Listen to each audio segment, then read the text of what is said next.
और शेर। एक समय की बात है, वहाँ एक व्यापारी था जिसकी 3 बेटियां थीं, जो उनसे बहुत प्रेम करता था, खासकर अपनी सबसे छोटी वाली अमेलिया से, क्योंकि वो उसकी फेवरेट थी। जब एक दिन वो एक लंबी यात्रा पर निकल रहा था अपना काम करने के लिए, उसने अपनी बेटियों से पूछा कि वो क्या चाहेंगी कि वो उनके लिए लौटने पर लाए। मुझे एक बहुत अच्छा मोतियों का सेट पसंद आएगा। मुझे चमकते हीरों का सेट पसंद आएगा। प्रिय पिताजी, मुझे एक बहुत ही सुंदर गाने वाली बुलबुल चाहिए। ठीक है मेरे बच्चों, अगर मैं उन्हें पा सका तो वो तुम्हें मिलेंगे। उसने अपनी बेटियों से विदा ली और निकल पड़ा। व्यापारी ने अपने सबसे बड़ी बेटी के लिए मोती खरीदे और दूसरी बेटी के लिए हीरे। उसने सब जगह एक गाने वाली बुलबुल को तलाशा, पर वो सब व्यर्थ रहा। इसने उसे चिंतित कर दिया, क्योंकि अमेलिया उसकी सबसे फेवरेट थी और वो उसे परेशान नहीं करना चाहता था। उसकी यात्रा उसे एक जंगल में ले आई। वो चलता गया जब तक कि उसे एक बहुत ही शानदार महल न मिला, जिसके साथ एक बहुत ही ऊंचा पेड़ उगा हुआ था और उस पेड़ पर बैठी थी एक बहुत ही सुंदर बुलबुल, जो बहुत ही सुरीला गा रही थी। तुम सही समय पर मुझे मिल गई। उस पेड़ के ऊपर चढ़ो और वो बुलबुल मेरी बेटी के लिए ले आओ। जैसे ही वो नौकर वृक्ष के नजदीक जाने वाला था, एक शेर पेड़ के पीछे से कूदा और इतनी ऊंची आवाज में दहाड़ा कि वृक्ष के पत्ते कांप उठे। किसने जुर्रत की है मेरे बुलबुले को चुराने की? मैं तुम्हें मार डालूंगा चोर। मैं क्षमा चाहता हूँ हे बलवान शेर, मुझे ये पता नहीं था कि ये बुलबुल तुम्हारी है। कृपया मेरी जान बख्श दो। इस गलती के लिए मैं तुम्हें बहुत भारी हर्जाना चुकाऊंगा। कुछ भी तुम्हें बचा न सकेगा जब तक कि तुम मुझसे ये वादा न करो कि घर पहुंचने पर जो पहली चीज तुम्हें मिलेगी वो तुम मुझे दोगे। अगर तुम सहमत होते हो तो मैं तुम्हारी जान बख्श दूंगा और वो बुलबुल भी तुम्हें दे दूंगा। पर अगर वो मेरी अमेलिया हुई तो? चिंता न करें हुजूर, जरूरी नहीं कि आपकी बेटी ही आपसे पहले मिलने आएगी। जब आप घर जाएंगे शायद कोई बिल्ली या कुत्ता भी हो सकता है। व्यापारी मान गया। उसने वो बुलबुल ली और शेर को अपना वादा किया और वापस घर आने के लिए निकल पड़ा। जब वो व्यापारी घर पहुंचा, उसकी सबसे छोटी बेटी अमेलिया उसकी तरफ दौड़ी आई और कसकर उसका आलिंगन किया। ये देखने के बाद कि वो बुलबुल लेकर आया है, वो खुशी से भर गई। व्यापारी खुश न हो सका और वो रोने लगा। मेरी प्यारी अमेलिया, इसकी मुझे कीमत चुकानी पड़ी है, क्योंकि मुझे शेर राजकुमार को वादा करना पड़ा था कि जो भी पहली व्यक्ति से मैं मिलूंगा उसे उसके पास भेज दूंगा। मुझे डर है कि वो तुम्हारे टुकड़े टुकड़े कर देगा जब तुम उसकी शक्ति के अधीन होगी। व्यापारी ने वो सब समझाया जो हुआ था। ओह पिताजी, एक वादा तो वादा है और उसे पूरा किया जाना चाहिए। मुझे शेर राजकुमार के पास जाना होगा। नहीं, कृपया, वो तुम्हें मार डालेगा। जो मेरी किस्मत में लिखा है उसे कोई नहीं बदल सकता। क्या यही आपने मुझे नहीं सिखाया पिताजी? व्यापारी हक्का बक्का रह गया। चिंता ना करें पिताजी, मेरा हृदय मुझे बता रहा है कि मुझे कुछ नहीं होगा और हृदय हमेशा सच कहता है। ये भी कुछ ऐसा है जो आपने मुझे सिखाया। अगले दिन अमेलिया जंगल के लिए निकल पड़ी, जबकि उसके पिता और उसकी बहनें रोने लगीं जब उन्होंने उसे अलविदा कहा। आशा करता हूँ कि शेर राजकुमार उसके प्रति दयालु रहे और हम फिर से तुम्हारी नन्ही बहन से मिल सकें। शेर दरअसल एक श्रापित राजकुमार था। दिन के वक्त वो एक शक्तिशाली शेर बन जाता, साथ ही उसकी प्रजा भी, और रात में वो इंसानी रूप में लौट आते। जब अमेलिया जंगल में पहुंची, उसका बहुत दयालुता से स्वागत किया गया और उसे महल में सोने के रथ में ले जाया गया, जिसके आगे शेर चल रहा था। जब अमेलिया महल में दाखिल हुई तो उसका इस्तकबाल एक पूरे शेरों के कुनबे ने किया, जो उसके लिए बहुत से उपहार लाए थे।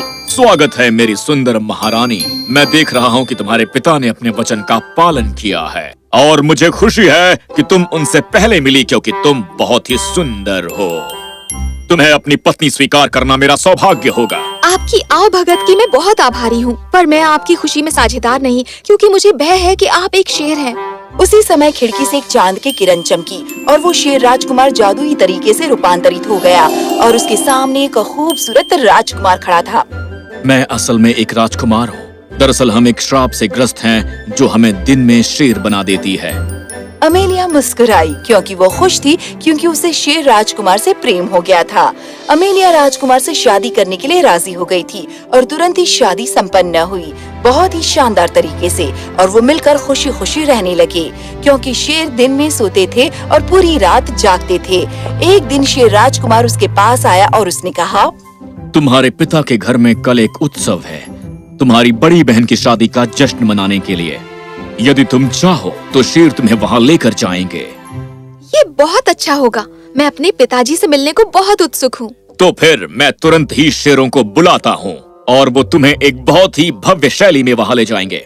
पर मेरे राजकुमार, मैं अकेली नहीं जाऊंगी, तुम भी मेरे साथ आओगे। मेरी रानी, ये बहुत ही खतरनाक है क्योंकि अगर मुझे प्रकाश की एक छोटी सी किरण भी छू जाती है तो मैं कबूतर में बदल जाऊंगा और मुझे 7 साल तक उड़ते रहना होगा। चिंता मत करो, मैं इसका ध्यान रखूंगी कि तुम्हें रोशनी की हर किरण से सुरक्षित रख पाऊं। अमेलिया को देखते ही व्यापारी और उसकी बेटियां बहुत खुश हो गईं और वो शेर राजकुमार के बारे में सुनकर बहुत खुश हुई। उन्होंने प्रेम से शेर राजकुमार का स्वागत किया। राजकुमारी के पास एक बहुत बड़ा हॉल था जिसकी दीवारें इतनी मोटी थीं कि कोई भी प्रकाश की किरण उसे भेद कर नहीं आ सकती थी। यहीं पर शेर को विश्राम करना था जब मशाले और मोमबत्तियां जलाई जाएंगी। पर क्योंकि लकड़ी ताजा थी वो फट गई, इतनी छोटी छोटी दरारें उत्पन्न करते हुए कि जब लोगों का जुलूस मशाले और रोशनियां लेकर विवाह से वापस आए। एक छोटी सी किरण जो एक बाल के बराबर थी शेर राजकुमार पर गिरी। कुछ ही सेकंड में शेर राजकुमार एक कबूतर में तब्दील हो गया। जब अमेलिया वापस आई तो उसने एक सफेद कबूतर को बैठे देखा, इसके अलावा वहाँ कुछ नहीं था। अगले 7 साल तक मुझे उड़ते रहना होगा और हर 7वें चरण पर मैं एक सफेद पंख गिरा दूंगा। अगर तुम इसके पीछे चलकर आओगी तो तुम मुझे आजाद करा सकोगी। राजकुमारी अमेलिया उस सफेद कबूतर के पीछे चल पड़ी। जब सफेद पंख हर 7वें कदम पर गिरा उसे रास्ता दिखाने के लिए। जब 7 साल तकरीबन गुजर गए, अमेलिया उन सफेद पंखों के निशानदेही पर चलती रही, पूरे रास्ते बिना आराम किए। ओह, मैं बहुत खुश हूँ कि लगभग 7 साल खत्म हो गए हैं। हमें जल्दी ही अपनी तकलीफों से मुक्ति मिल जाएगी। और अभी बहुत देर थी इससे पहले कि राजकुमारी अमेलिया और राजकुमार आजाद हो सकते थे।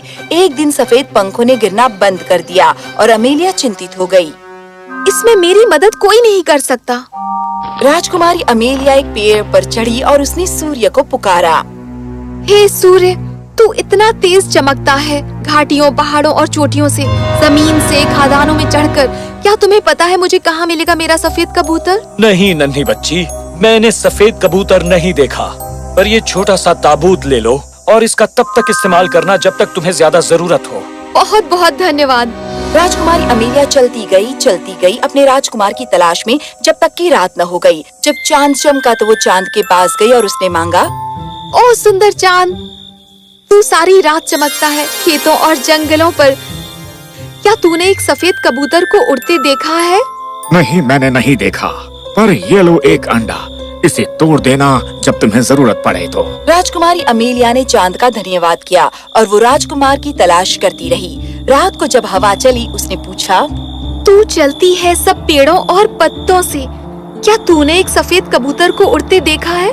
मैंने एक सफेद कबूतर को देखा है, वो कैस्पियन सागर पर उड़कर चला गया है, जहाँ वो वापस अपने शेर के रूप में आ गया है और वो एक बहुत ही शक्तिशाली ड्रैगन के साथ लड़ रहा है जो एक श्रापित राजकुमारी है जिसका नाम है एस्टेरिया। ये है जादू की छड़ी। कैस्पियन सागर पर जाओ और इसे ड्रैगन की तरफ इंगित करना और कहना आब्राकाडाब्रा। इसके बाद शेर ड्रैगन को वश में कर सकेगा और उन दोनों को अपना इंसानी रूप प्राप्त हो जाएगा। अगला, तुम्हें मिलेगा बहुत ही शाही पंखों वाला ग्रिफिन जो कैस्पियन सागर के पास बसती है। उसकी पीठ पर कूदकर अपने प्रिय राजकुमार के साथ सवार हो जाना और वो तुम्हें सागर के पार ले आएगा। तुम सागर के बीचों बीच हो तब ये जादू की छड़ी गिरा देना और उसके अंदर से तुरंत ही लंबे दरख्त निकल आएंगे जो ग्रिफिन को सागर पार करने की दिशाएं दिखाएंगे। समझ गई ना बच्ची? अमेलिया ने हवा का धन्यवाद किया और अपनी यात्रा पर निकल पड़ी।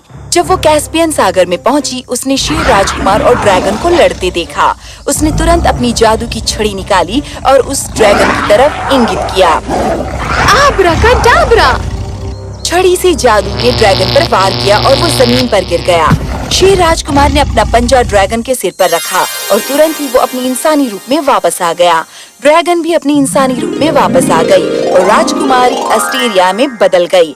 जैसे वे आजाद हुए, राजकुमारी अस्टेरिया ने शेर राजकुमार की ओर देखा और उसे उससे प्रेम हो गया। उसने तुरंत उस तरफ एक सम्मोहन डाल दिया। राजकुमार को अपनी बाहों में लिया और जादुई तरीके से वो गायब हो गई।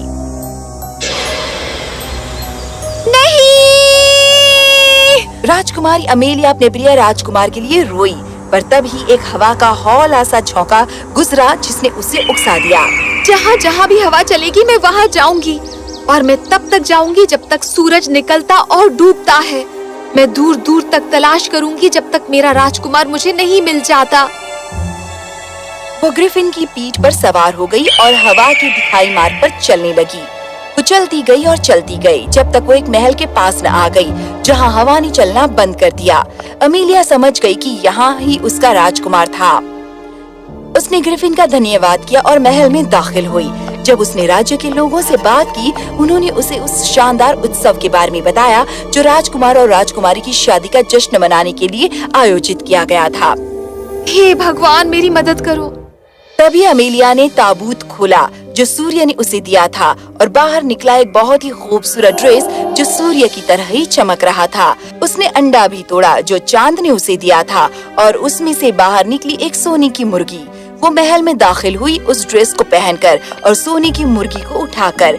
हर किसी ने उसकी ओर हैरानी से देखा, यहाँ तक होने वाली दुल्हन ने भी।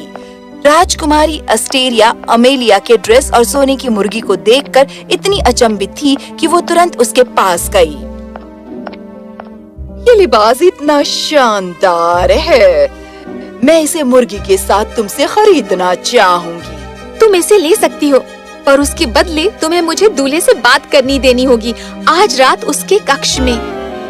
राजकुमारी अस्टेरिया हिचकिचाई, पर उसे वो ड्रेस और मुर्गी इतनी शिद्दत से चाहिए थी कि अंत में उसने हार मान ली। उस रात बाद में उसने कक्ष के सेवक को ये आज्ञा दी कि राजकुमार को सोने की दवा दे। राजकुमार जब नजदीक ही था तो उसने कुछ फुसफुसाहट सुनी और बाद में कमरे के सेवक से पूछा कि ये सब किसके बारे में था। सेवक ने राजकुमार के सामने स्वीकारा कि उसे आज्ञा दी गई थी कि उसके ड्रिंक में सोने की एक दवा डाल दे, क्योंकि उस रात उस बेचारी लड़की को उसके साथ उस कमरे में रहना था। ड्रिंक में डालो और उसे मेरे बिस्तर के पास रखना। उस रात जब चांद बहुत तेजी से चमका, राजकुमारी अमेलिया को राजकुमार से बात करने के लिए कमरे में ले जाया गया। इस बीच शेर राजकुमार ने दिखावा किया सोने का। पिछले 7 साल से मैं तुम्हारे पीछे चलती रही। जब तुम दुनिया भर में उड़ते रहे, मैं सूरज और चांद के पास गई और चारों दिशाओं की हवा के पास तुम्हारी तलाश की। मैंने तुम्हारी मदद की ड्रैगन को वश में करने के लिए। क्या तुम मुझे भूल जाओगे?